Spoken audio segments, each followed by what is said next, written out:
Hello, everyone. Welcome to another presentation.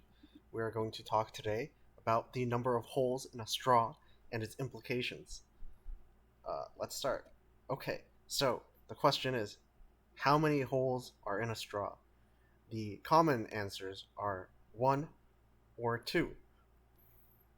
Well, mathematically, there's a Florida math professor called Kevin Knudsen who has, through topology, which is a field of mathematics, proven that the Platonic form, that is to say, the ideal philosophical form of a straw, has one hole. And if you want more mathematical information, you can go look this up. I believe it's in a Forbes article. However, I'm not a math major, so uh, yeah.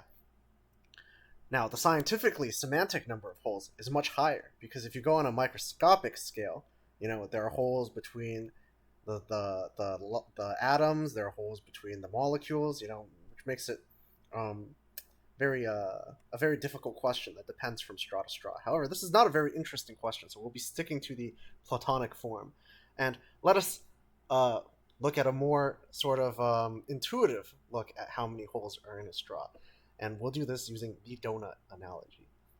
Now, if you look at a donut, how many holes are in a donut? The answer is clearly one. Now, what if we were to lengthen the donut? That is to say, to make it thicker while keeping the hole size consistent. Few of us would say that as we lengthen it and make it really big and really long, that it goes from one hole to two, because quite frankly, that's ridiculous. So if we apply this logic to a straw, the conclusion is identical, that there is one hole. However, this has some disturbing uh, consequences. The implications can be taken to places that make us quite uncomfortable. After all, science and math don't always lead to the most lovely of consequences. Now, let us take a look at the human digestive system. If we think about it, the human, in some sense, is a long straw. Look from the mouth, it goes down the esophagus, through the stomach, and then to the intestines. This is one relatively unbroken chain. We can think of it as a long straw. And therefore, from this, the mouth and the anus, it's one hole. It is the same hole.